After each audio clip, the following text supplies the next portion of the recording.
to being a host. Ooh. Timekeeper, who's gonna wrap them? Okay. Y'all have workout cues? Okay. Yeah, she's okay. No, Gotcha.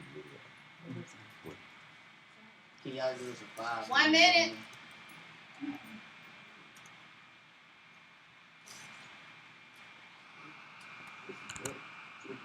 Ricky? Okay.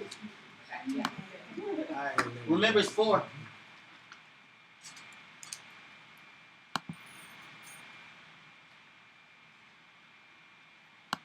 Why did it come up with sauce pass?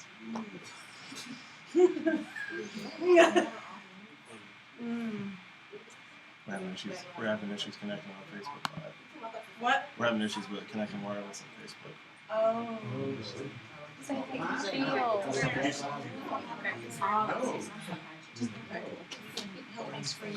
I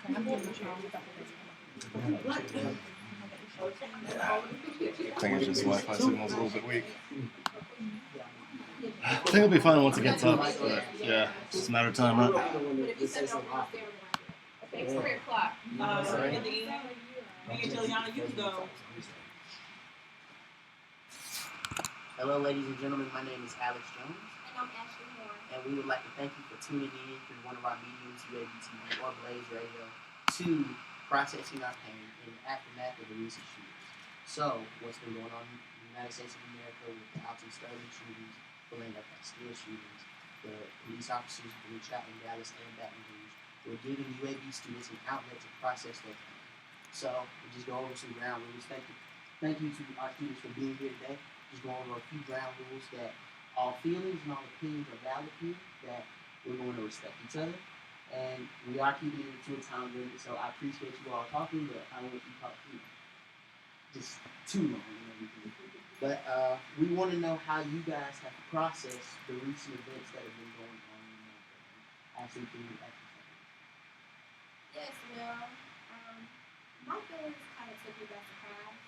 I've never been the type to cry or drop any tears over these certain events, but after the Castile and the Sterling shooting, after seeing it, I dropped and I started crying. I burst into tears because I'm thinking in my head, will this ever stop? Will the change ever happen? And I didn't know what to do.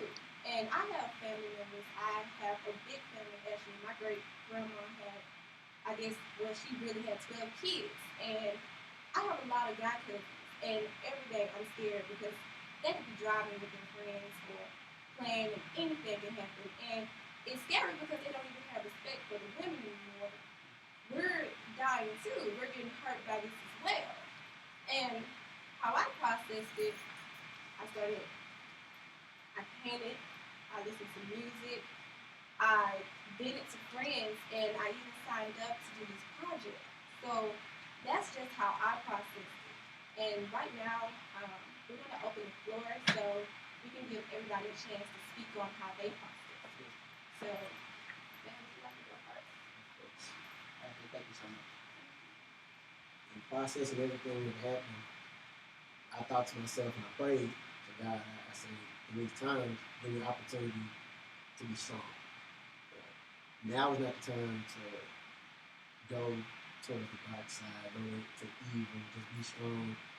Everything is going to be all right. That's what I always tell myself. Everything's going to be all right. Regardless of what it is, everything's going to be all right. And we have to be strong for each other, as a community, to get past everything that's going on. Because in my mind, everything's going to be all right. We're not going to be troubled by this. Trouble is the last time. So I try not to look at it too long. I stop watching TV, especially the news, because I'm tired. It hurts, but we're going to be strong. We're going to be strong.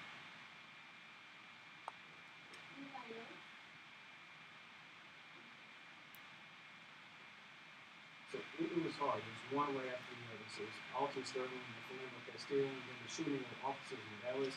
And it was just a lot. So the first thing, like you said, I prayed about it, spoke with friends, but as students, we're expected to go to school the next day, forget everything, and make sure that you still excel academically.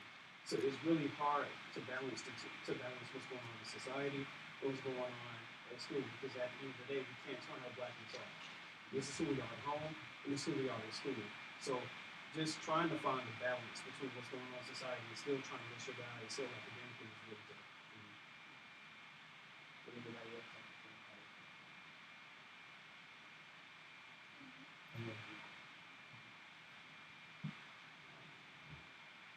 During the many situations that occurred, I remember when I felt a little bit hollow when it happened. It's in the sense that a lot of times as a young black man growing up, my father told me to always obey the laws that are coming to us and be respectful and make sure not to show any stereotypical behavior because that's what they look out for. And for me personally, it seems that I feel like I'm stuck on eggshells a lot of times when I step out of the house. Because it's at the point where I can't really show too much of my emotions when it comes to these type of things. And sometimes the situations that occur, I really hope that we can all just find together for this because personally it's been time.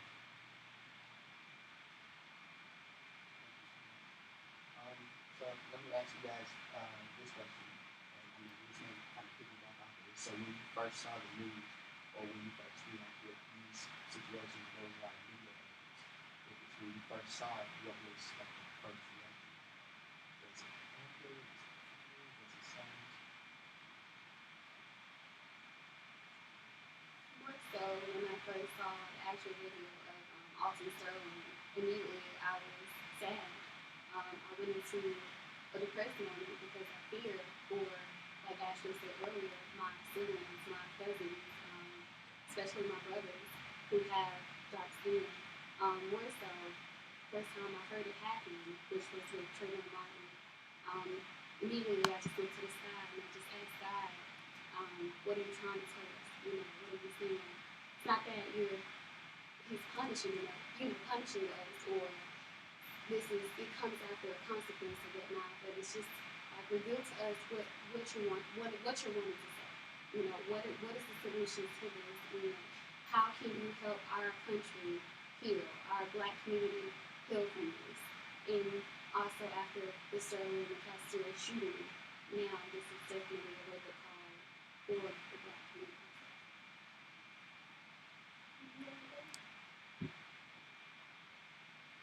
When I first saw it, I was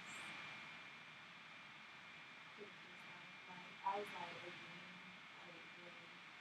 It was irritating, and I was just on Instagram, and I'm like, okay, now hashtag this next. I'm tired of seeing hashtags. I'm tired of thinking, okay, it's not really gonna be another hashtag. Will my son be a hashtag? I don't have a son, but eventually one day I'm gonna have one. And I don't want to have to talk with my child and not only have the birds and the bees talk to him, but I have to tell him, I don't know what you need to do what he's supposed to do. I don't know. Put your hands up for what else? Like, I don't know. Even with my daughter, it's not even about a son anymore. It's like thinking about my daughters. It's like, it's pretty irritating. And sometimes I think about my dad and I'm like, okay, about my dad. It's just, it affects everybody. And I'm just so over it. I'm just tired of it. I'm just tired of people hashtagging.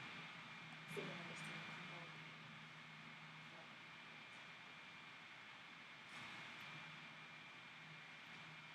Honestly, wasn't going to say anything because I kind of felt like my feelings towards this was pretty different from the majority of people. And so I just heard them ready to go. I'm from Monroe, Louisiana. Half of my friends from undergrad are from Baton Rouge, New Orleans. So this one hit close to home. When I got on Facebook, there were so many people that I knew. It's like, he's from my neighborhood. Like, I see him every day selling CDs. One of my sorority sisters is a counselor. She was like, I know him. I counsel his son. And I was like, whoa. So it's getting closer and closer every day. But kind of just like she said, she was like, hashtags. When I saw it, I was like, here we go again. Another one. But what really made me mad when I saw it was there was everyone picking up their phone to record it. What more are we going to do than record the events that are going on? So that's what type of society we live in now. We're going to watch someone get murdered and record it. Like, I just don't understand this train of thought. And when Minnesota happened, the day after, usually I'm not that I'm numb to this, but like I said, I'm just like another one. But when I turned on Facebook, because I don't watch the news because it's depressing, and I saw Minnesota incident right after, then I started crying immediately because my brother is a Army veteran. He totes a gun religiously in his car, and I was just like, man, that could easily be my brother with his licensed legal gun getting pulled over, trying to tell someone, hey, I have a gun in my glove compartment, it's my permit, trying to show his permit, and then he shot. So that one threw off my whole day. I literally laid in bed for hours just crying. And I just don't know what to do or what to say. And I felt like that day I got a little militant. I was like, I'm ready to revolt. Let's go. But, once Dallas happened, I was like, wait, I'm not ready to revolt. Like, we don't need to go and kill officers, but we do need to stick together and do something because this is getting out of hand.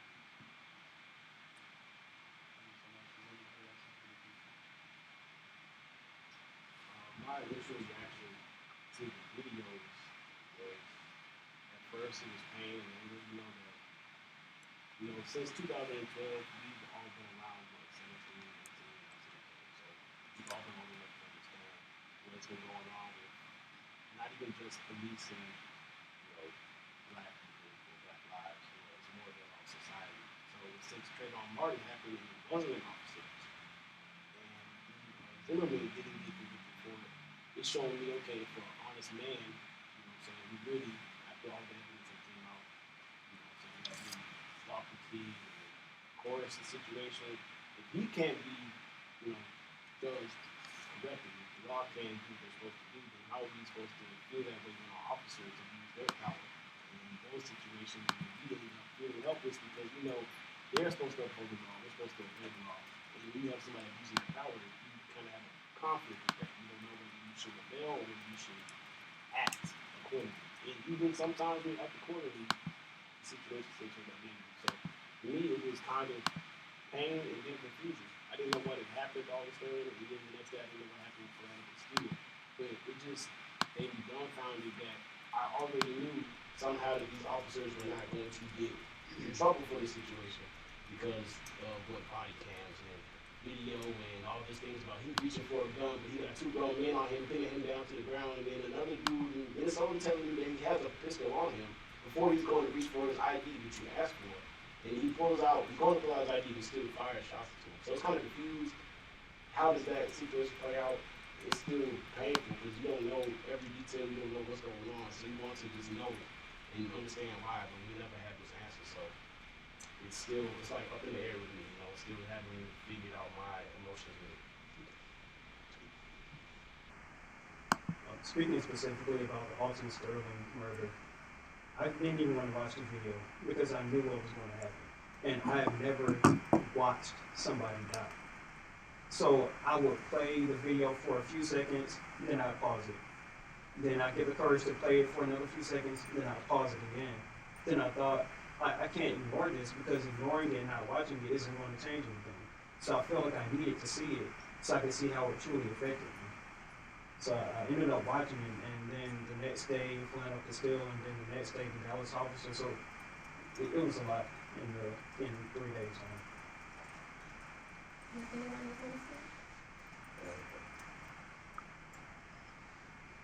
I started off at UAB and I graduated in 2013 with a criminal justice major. And I either wanted to be like my father and go and work for the government or work on the streets as a police officer, or I wanted to be on the legal side. I doubled it. And honestly, when these events have happened the last couple of days, that's why I'm back in school now. I'm going back for communications because piggybacking off what Sean said, there is no right. There is no wrong. it's just you go about it as the situation goes. So I'm in between a rock and a hard place because when you go through school, your mind goes numb to social life. And you know, it might be hard for everybody here to understand what I'm saying, but what's right is what's right, what's wrong is what's wrong.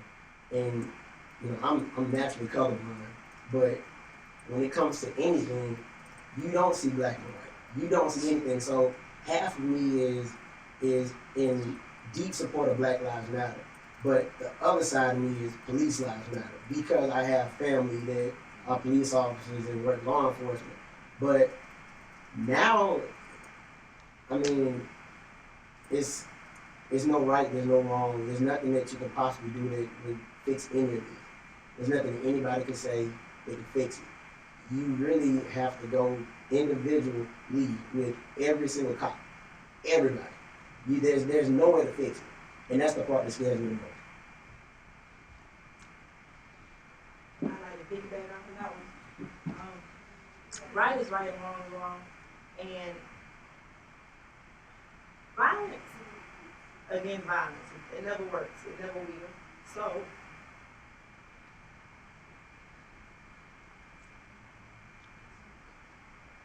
it'll never work. It just won't. Because no life is more precious than the other. All lives are important.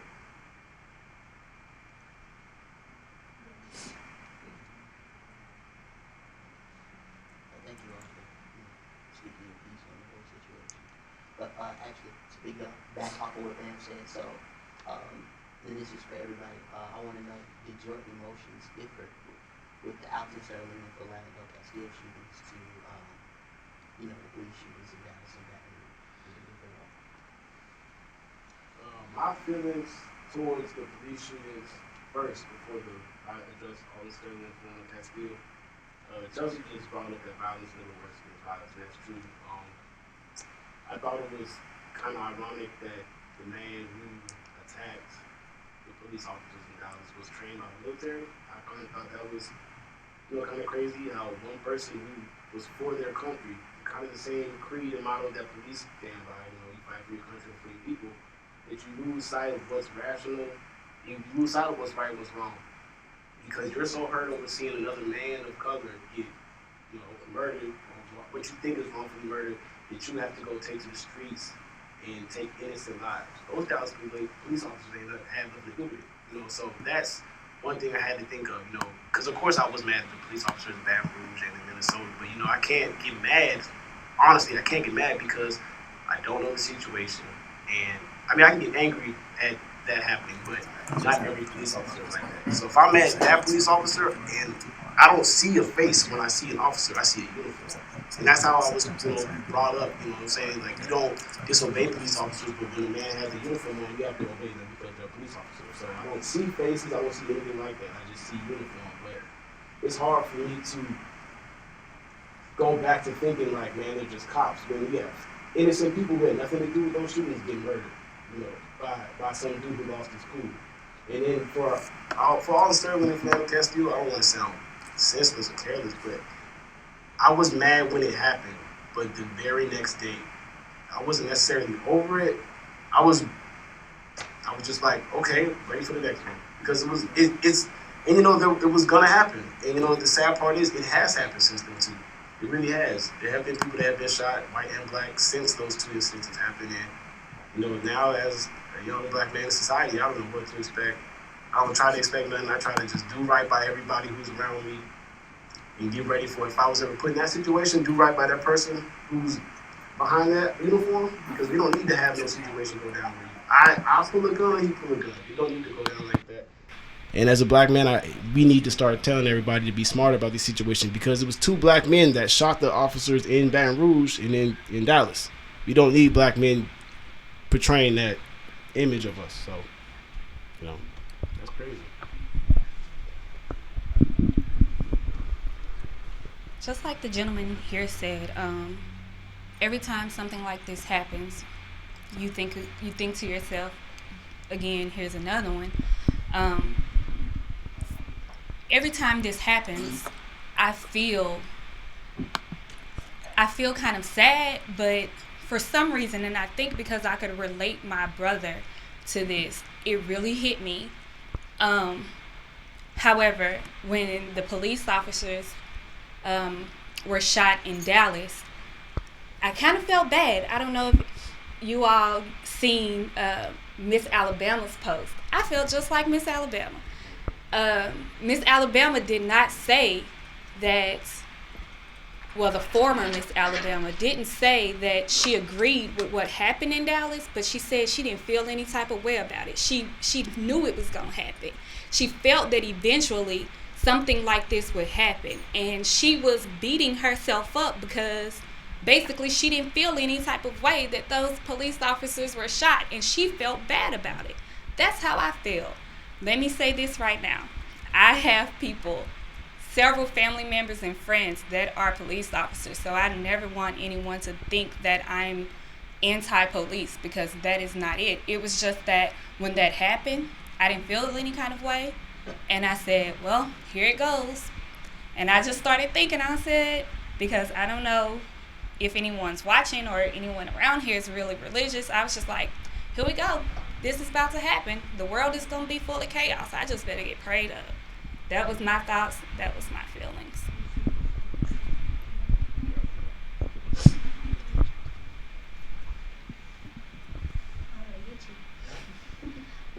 I found myself struggling between which side to be on. Should I be mad about the shootings in Dallas, or should I be mad about the shootings in Baton Rouge? Like, I found myself trying to decide which side to be on, and when I thought about it and I talked to my mom about it, there's really no side to be on. Or I felt like I could be on both sides. I could understand that what happened in Baton Rouge was wrong and it needs to stop, and I can also understand that in Dallas that happened out of anger and out of frustration, and I can be upset for those people, those police officers' lives, and I can be upset for Philando Castile, like his family. I can be upset for all of that, and I feel like I had to choose at first, but I really don't. Like you said, violence is never going to solve anything, so I can be outraged at violence, and that's kind of the conclusion that I came to. Thank you. Who wants to speak on this matter? Anybody? Okay. So let me ask you this. We're going back to, watching, because there is video evidence of the Alton Sterling shootings and the Philando Castile shootings. So let me ask you this question. So let's compare it to other shootings in the past, such as, Trayvon Martin. Do you feel like your emotions differ because there is video evidence of the shooting? Do you feel that you feel a different way than you felt in the past because you actually saw it happen?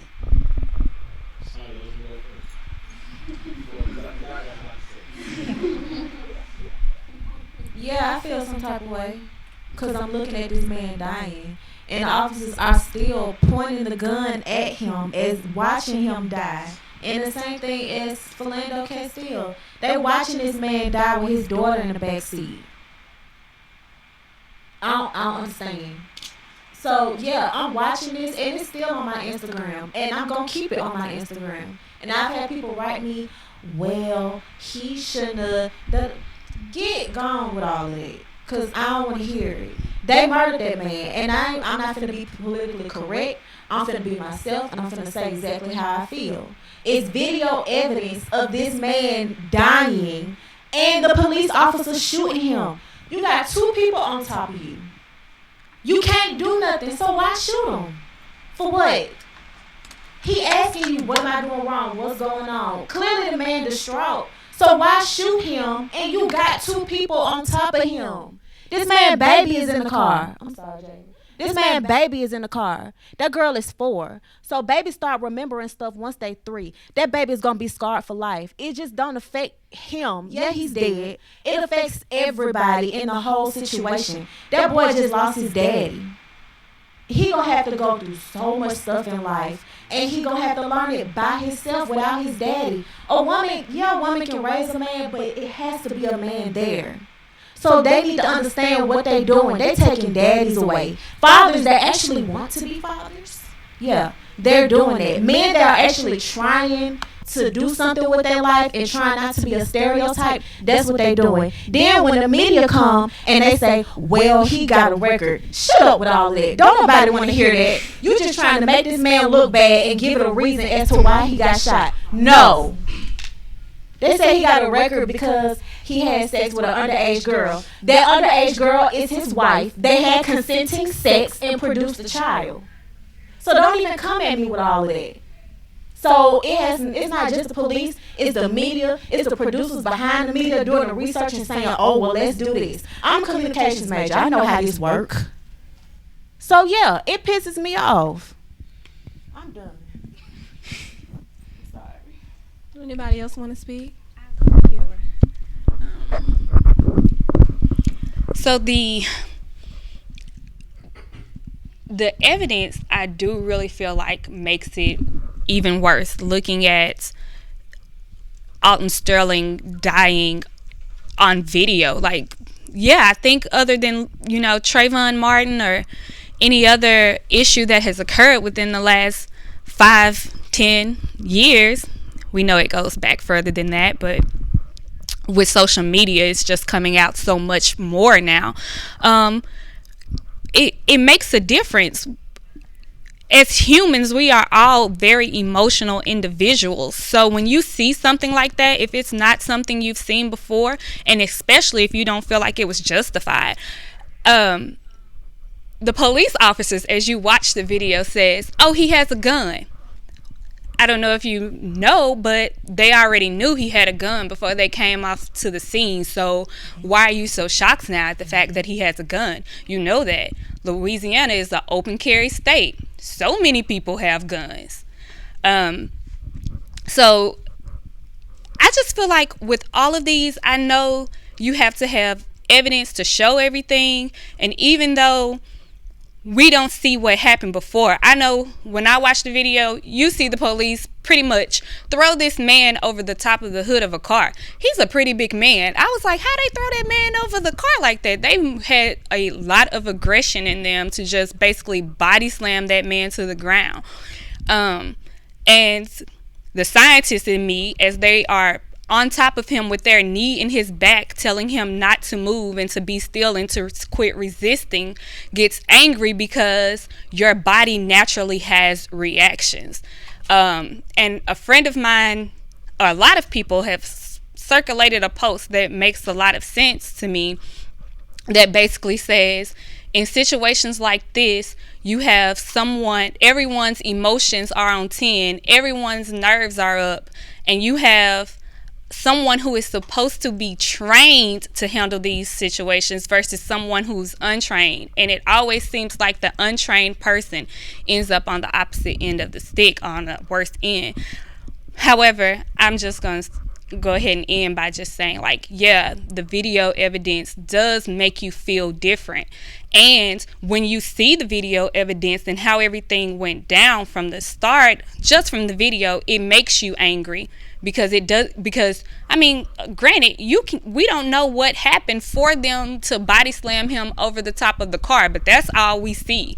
So it's like, okay, what has this man done? And the owner of the convenience store comes out and is like, I give this man permission all the time to come sell his CDs. So who called? That's the real problem.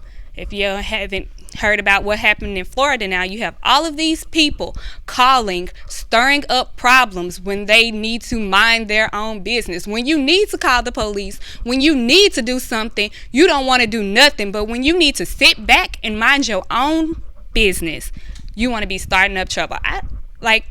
America needs to get their life together. Thank you.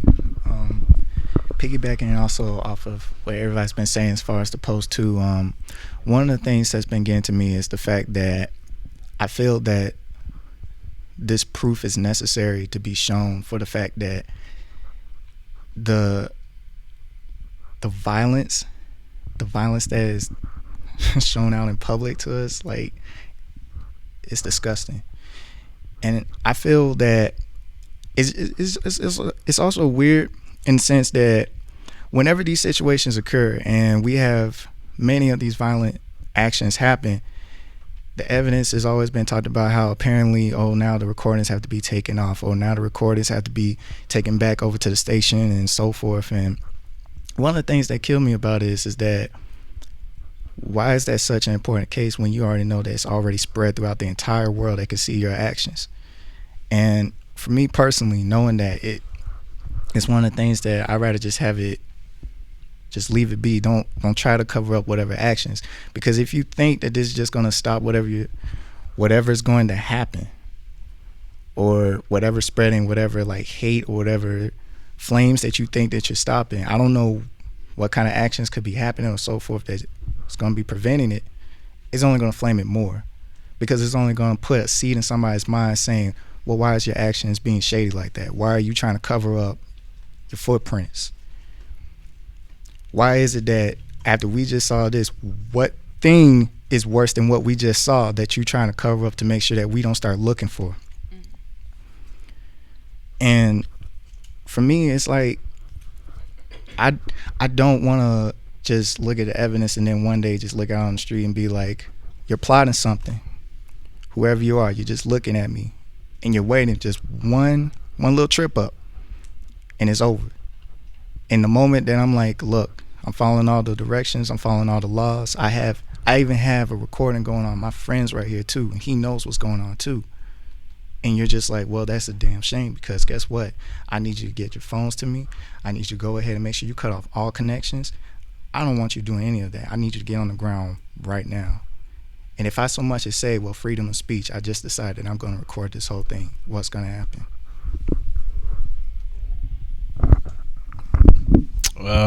I wanted to say, he said some truth right there. That was really good. I also wanted to say that we kind of forgot about what happened to Eric Garner, because, you know, his death was caught on camera too. And, you know, we were more mad about the fact that we saw him get, you know, strangled to death and all the cops got acquitted. So in this situation where we haven't had any legal proceedings with Alton Sterling or Philando Castile, I feel like everybody up here kind of anticipates that the cops are not going to get in trouble. They're going to, you know, the system's going to be very lenient on them. They might get, you know, what's it called? Paid leave. You know, you got to go home and can't work, but you're getting paid. Yeah, or that. No, yeah, they're not going home. They're not going home unpaid. They're getting paid to not work the streets. It might not be the same salary, but they're still getting paid. So I just wanted to say, first thing about Eric Garner is that, you know, Eric Garner was outside selling cigarettes, and that was outside of a store. He's always doing that outside of. Alton Sterling, CDs. You know what I mean? Trayvon Martin, they say he stole Skittles out of a store for his little brother, I think, and he was bringing Arizona iced tea and Skittles home. Mike Brown, they said he stole blunts out of a store, and he's running from a cop. And Mike Brown. I know Mike Brown was what they say he was like 6'2", 6'1", and he was fighting. I don't even know the cop's name. I don't care about that particular situation. But, you know, for the cop to come out and say that Mike Brown attacked him, and that's the reason why he had to pull his gun on him. My whole point about saying these little incidences is when we don't have video evidence like Alton Sterling and Philando Castile, there's always little details and clues about every situation that we always hear come out down the road that is kind of the cops' way of saying, this is why I killed this man. This is, you know what I mean? Yeah, so Trayvon, so if you walking home in your neighborhood and a man is accusing you, where are you going in your neighborhood? You just came from the store, you know what I'm saying? You're walking home. Of course, I would expect you to have some type of aggression, but I'm not gonna come out and attack a man who's following me in a car, has a security guard car. He's a self-appointed security guard at this place. Trayvon Martin knew that, man. You know what I'm saying? Like, it was just, it's always, and I don't want to say BS. It's just always something. It's always something.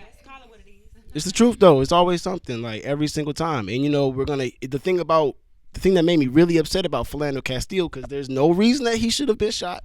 There's no reason that he should have been pulled over. You know, Philando Castile got pulled over, 54 times in the last 2 years? Yeah, you get behind somebody, you know his license plate, you're going to run it through, oh, this is Philando, we're going to pull him over, see what he's up to, because they already have a certain preconceived notion about what you do and who you are. And then they also put an APB about look for a man with dreads and a wide set nose.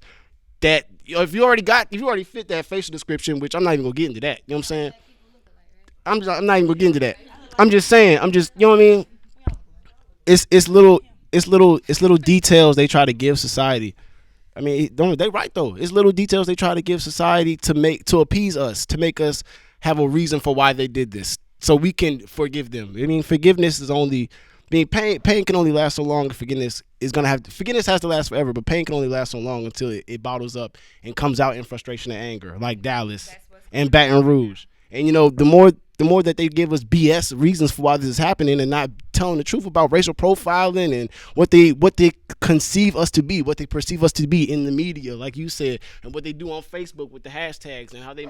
I seen somebody, and I'm sorry, I'm ranting. I seen somebody who's a black woman who's 18 make a funny joke about Alton Sterling's murder, and that made me feel like you brainwashed, bro. You made light of this situation because you've been taught that these deaths and these lives do not matter to you. It's crazy. I'm dumbfounded, but rest in peace, all of them. Tamir Rice, Mike Brown, Trayvon Martin, Eric Garner, Oscar Grant, Philando Castile, Alton Sterling, Emmett. Everybody. All right, y'all. Thank you. Too many names, honestly. So, Yeah, it is a lot. Bam, you say you had something to say. Yeah. Being on this panel, like I said, I'm torn between both sides. But you do have to go in, with. It's hard to go back and look at certain things. Doing case studies in school, we have to go back and look at it. It's not something that I like to look at, but we have to. With the Trayvon Martin incident, that was just clear-cut murder. It was clear-cut murder. But here's the thing. George Zimmerman knew what he was doing. He knew what he was doing. If you're not, familiar with it, in Alabama and in Florida, you have the castle doctrine. So whenever somebody is on your property, or you have the right to kill that person. So what happened with the Trayvon Martin incident, I know for a fact what it was is that he followed Trayvon Martin. Trayvon Martin beat him up, and he pulled out his gun and he shot him. And that was his justification for why he did it. That's not right. With the Mike Brown situation, I had to look that one up. And the DOJ report is online. Those are public documents that they have to put out there. So I recommend for everybody to go out and read these documents. The main thing that messed it up for Mike Brown was not anything. Like, I know all of us, the video that we've seen is the video after he's already deceased. The problem is, and this is just like for the future, if anybody's watching this anywhere, if you have any information for a murder, if you see something, keep your mouth closed and tell the attorney. Don't go out there like his friend who had the dreads that was with him. Don't go out there and give two different statements, because when you do that, that ruins your chances. Right. It was a mistake that the guy made. It's true. So everything that you make, that you make light of, you have to keep in mind that, it's gonna come back, especially if it's on video. If anything on paper is set in stone. So in all situations, like even with the shootings recently, they're on Facebook Live, they're on Instagram, they're on everything. You have to make sure that you tell everything accurate and with nothing but truth, because the Mike Brown situation is the only one that I can say it's gonna make I probably all y'all mad, but I kind of feel iffy with the Mike Brown situation. That's the only one, just because it makes no sense. After reading the DOJ document, it says that his first shot was in his thumb. It wasn't outside of the car. So the scuffle happened inside of the car for him to shoot his thumb. So he reached into the car. I mean, even though we want to side with our people, that's the easiest thing to do, but at the same time, put yourself in that situation. If I was sitting in that car as a cop, let them be white, blue, black, green, if somebody reaches in and tries to grab my gun, at that point in time, I have to go home to my kids. And I mean, that's just, like I said, from the you're gonna be out here to serve and protect. At that point in time, it's me against you. There's no training out there. I mean, and that's one thing that kind of pisses me off when I hear it. But it's not like I'm mad at y'all. But you can train me, like, doing this communication thing. Like, y'all are doing a great job training me. But if I get in there and I'm recording and all the equipment starts working, I'm done. I'm not trained for that. So you can train me all day, like, hey, you can fight like this, you can fight like this, but at no point are these people's lives at stake. That's the only part that I'm feeling, on the side with the police officers. Not saying that they did anything right. Any of these situations, none of them were right. They were all wrong. Oh, I gotta hear that. They were wrong with all these. But I can't sit there and say, like, hey, man, he put his knee in this man's back. Why didn't you use your taser? Why didn't he do this? Because I know for a fact I'm not pulling out a taser. Even here in Hoover, Alabama, they do not carry tasers. They don't. You know what I mean? So some cities have the luxury of tasers. And even with the situation with in Baton Rouge, if he didn't use the gun and he didn't shoot him, I wish he didn't shoot him, but if he would have pulled out the baton, he would have beat him to death. Like, he would have beat him. Either way it goes, he would have, he was gonna pass away. It's sad, but we can't. It's a cycle, but we can't look at the officers and be like, man, y'all trained, y'all can't do that, right? Like, y'all can't do that. If man's beating on you, just take it. But you should never kill people. And that's why I don't want to be a police officer, because I know for a fact, like, I'm, you're right. Just to be perfectly honest, and I'm pretty sure it's up here, like, with everybody, you're not gonna know how to react to it, but I kind of feel like right now we have a huge double standard in our society. I'm not gonna get on the whole Black Lives Matter movement, but we have a double standard as to, like, hey, you can't pull your gun and shoot it, but let somebody try me on the street. You know what I'm saying? I'm gonna let them get it. We can't do that. So we gotta fix ourselves all the way around. I'm pretty sure I'm over my 2 minutes. I have a question too.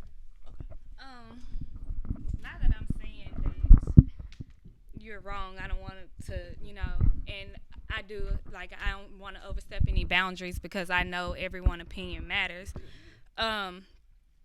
But just to say this, since, you mentioned you have family in law enforcement, and so do I. And even I know that training when you get angry can go out of your mind.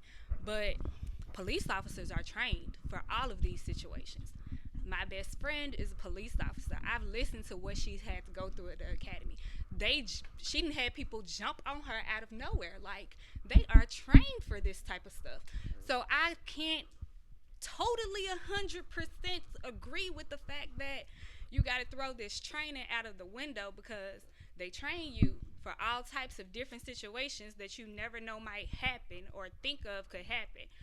And I do agree that it's a double standard, that if I'm on the street and somebody hit me, I'm going to hit them back. If somebody, stuff like that. But this is me as a person. I didn't take an oath. I didn't get a badge and all of this stuff of that nature to say that I'm a protect and serve. Like, that's where the double standard comes in at, because you took an oath. You decided to do this. No one told you to do this. This is something you said you wanted to do. You decided to do. So at the end of the day, you need to do it. No one put a gun to your head at that particular time and told you, hey, you're going to be a police officer and protect and serve. No, that was your decision. So if you're going to do it, you need to do it right. However, I do agree with the fact that there are people that are saying that, you have to deal with the fact that in anything, every job, every occupation, there's good and bad. There's a good police officer, there's a bad police officer. There's great teachers, there are horrible teachers. There are great sales associates. Those are them sales associates you get to talk to. You be like, why you working in sales? You need to go home. So, at the end of the day, I just feel like we have to realize that when it comes down to police injustices and police brutality on civilians, that we can't group everybody as a whole. And as black people, we hate when people try to stereotype us and group us as a whole. So we have to make sure we don't do that same thing, because there's good police officers out there.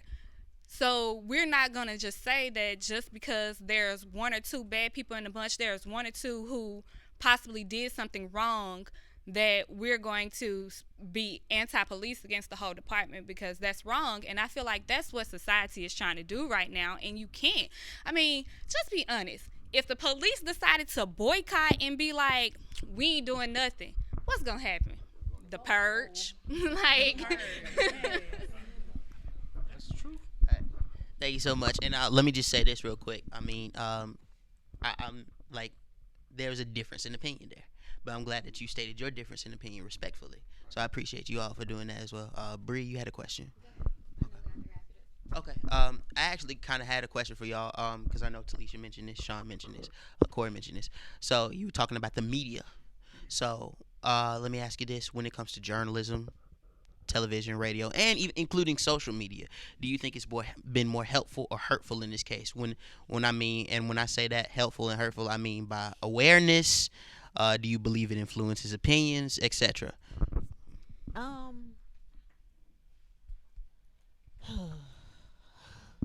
The media today is very manipulative, I want to say. They I believe, if as a journalist, either you're in television or radio, do your research. Please educate yourself before you put something out there. I'm pretty sure there are FCC regulations that don't put out any false stories or false information. And I feel like that's what has happened in the past. But like I said, I do feel like the media tries to flip a situation and say, "Oh, well, he has a record." Come on, like, record or not, it just shouldn't have happened. Um, and honestly, I'm gonna be real. That's why I don't even want to go into media. I don't want, and it's a lot of things that I wanted to do that I don't even want to do anymore because of what is going on with, even with the presidential elections things. Like, I wanted to go into the military. You know what? I don't want to go into the military no more. I don't want to fight for America because America is not fighting for me right now. So why should I fight for it? I'm just saying. So no, I'll find another way to pay for my student loans. Next. And I don't want to do journalism because I don't want to work with another journalist that has a passion and a fuel for flipping stories and manipulating stories in a sick, twisted mind. No, I don't want to do that. I don't want to work around that. And honestly, that's just not something I love. Just because I know how to do it doesn't mean that that's something I love to do. But I don't want to associate myself with nothing like that. So I just feel like the media today isn't really helpful. If you saw the DL Hughley interview with, what's that girl name? Yeah. She, I'm just like, don't do that. Like, basically, I feel like certain situations try to play us. And that's why I'm kind of grateful for BET, because they own it. But it also bothers me when Wendy Williams said, "Well, why do we need the NAACP and HBCUs?" I'm like, wait, like, it's just the media is very manipulative, and they don't have any integrity or morals behind their job. Certain people, let me change that. Certain people in the industry they don't. So that's just how I feel. You want to say something? We're gonna take two more comments and then we're gonna move on. I would say this: I will be the change with media. Okay, I will be, and I'm gonna state it clearly. Everything I see going on in the world is nothing but motivation. Media has been motivational for me to see it, and I do get emotional, but I won't cry. I messed my makeup up. I get emotional at all times when I see things like this happen, but I will be the change. Okay, and it starts with us individually, changing the world. People that you meet, you come encounter with in college, change them. If their mindset is not like yours, and I'm not saying that everybody is perfect, but it's only one person. I don't know what your religion belief is, but mine is him, okay? It's only one person who has the answer to every single thing, Only one person. So we have to understand that he is in control. He is in control. No one else. Y'all, I'm not emotional. It's just the Holy Spirit feeding off me, okay? I'm telling y'all, this is bigger than me. It's bigger than our race. It's bigger than all of us. God is in control. You are the change within you. So if you fight for something right, you go for it and you go full force. They often tell us the sky is the limit. The sky is what you make it. You can achieve whatever you want to achieve if you put your mind to it. The naysayers, anybody that is against what we're trying to do, back burner. I have tunnel vision right now, okay? I care about people wholeheartedly. If you want to jump on this train, you can. But no one would stop or get in the way with what I'm trying to fulfill. You know why? Because God told me so. And we'll end it like that. I feel like I can't really follow that. It was really inspirational.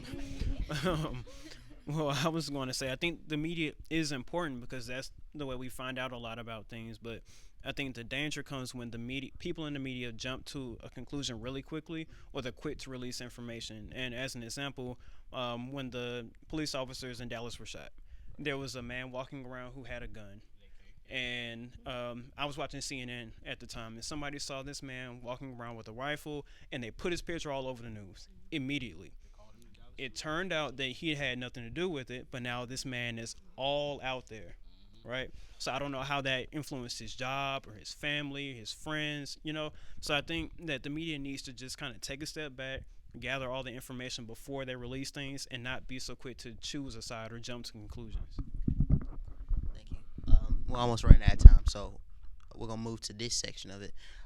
What do you believe is the most effective way to bring about change? And so, and speak from the perspective, so what can a college student do?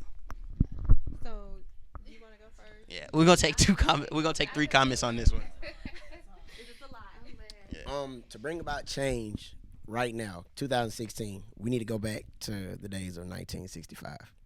That's the only way that we can change it. We need to go the Martin Luther King route. We need to go. we need to ask our elders. We really do need to talk to our elders, because I feel like our generation these days we're blind, you know, and we need to figure out, like, hey, you know, you guys went through the same thing that we're going through. You know, I used to always listen to my grandparents, and my father told me that, hey, listen to your grandfather. The first conversation I had with him when I was a kid was, history repeats itself. You guys are going to go through what your parents had to go through. So I was like, no, we're not. And we're going through it right now. This is the time. And we have an option to either go the Malcolm X route, or we can go the Martin Luther King route. If we go the Martin Luther King route, we're going to see the change. If we go through the Malcolm X route, we're going to basically fuel the fire and be like, see, this is why. You know, so we have to bring about change within the eyes of everybody looking at us, you know, as equals, as instead of whatever it is that they see us as.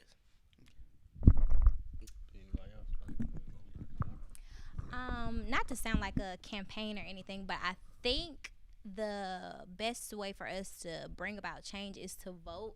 And, like, hear me out, not like go vote. Like, I get it, like, go vote, of course, but not just presidential elections, like your local elections, because those are the people that appoint your police chiefs. Like, so I was having a conversation with a guy the other day, and my mom made sure that as soon as I turned 18, I went and I registered to vote, and I voted for the first time, like, soon afterwards. And I was talking to somebody, and he was like, I just got registered to vote, like, the other day. Like, you've been voting for it? Like, that don't matter.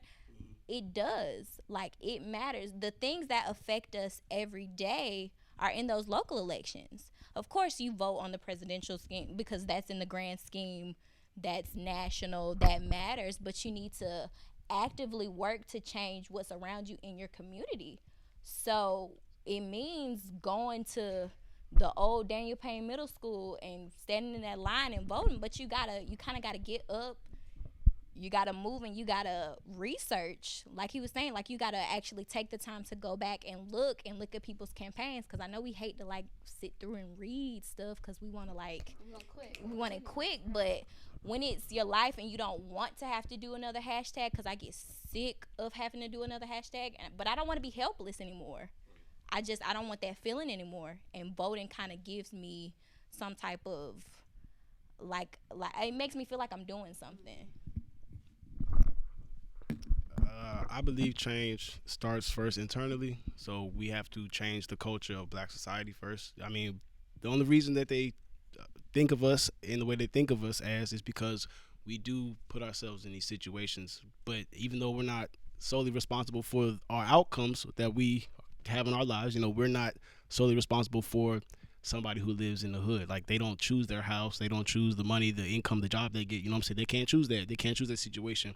But you can make that situation better by educating, informing people of what you've learned, and loving people. Because when you love somebody and you show them your change, they will want to make that same change. They saw that change in you, they're gonna make that change in themselves. So if all you know is, for some dudes, the streets, if all you know is, crime and drugs, and you know somebody, because I have friends like that, and I haven't been somebody who's been riddled with those type of problems just like they have, so I can come and tell them, bro, I love you, bro. I see you hurting yourself, but you need to take my hand so we can make you and me better together, so we can do it for other people.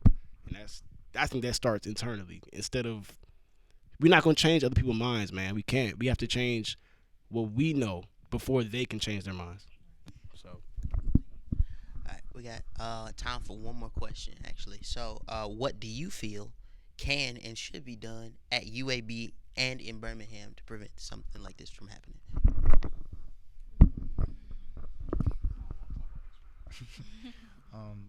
Piggybacking off my man right here, one of the things that I think that we can start is, for one thing, it's not just making separate social groups, but creating social groups that can go ahead and create bonds between people, and not just in the sense of just like, oh, it's my friend that I talk to on the website, oh, it's my friend that I go play ball with, or oh, it's my friend that I even just like do a couple of illustrations or whatever with. No, it's more in the sense of like, get to know that person, get to know, okay, what are they doing in their lives and their worlds right now, and how can we go ahead and create that as a global scale on the campus. No matter what degree, no matter what exact interest that they have, we need to start creating something that's a whole lot bigger, that people can feel like they can contribute to and actually feel like they're pushing themselves toward a better future. So instead of just being something where it's just a social group, but something more that can help them become a stronger and smarter person.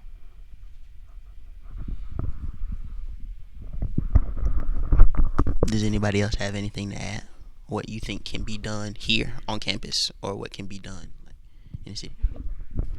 I mean, we are the change, in communication, like she said. Like, it's on us. We're the voice. It's, of course, there's more people than just on this couch, but you got to start off by, going up to somebody you don't know and give them a compliment. Like, hey, your shoes look real good, because they might have been in their car earlier saying like, man, this the only pair of shoes that I have, and the small things make bigger things brighter. So, we're the change, and even though I'm a new guy in here, but I vow to change. I'm jumping on the boat with her. We changing it for the better, and I know everybody in here is gonna change it for the better. So we on the right path. We're not too far behind. Yeah, change within ourselves first. That's really big problem. Problem is, a lot of people are lacking Christianity, God first. I mean, right now what's going on in the world is, this is life without God. You got a lot of people that are making decisions and doing things without God. So what do you think the outcome would be without him? And I just encourage anybody to follow Christ.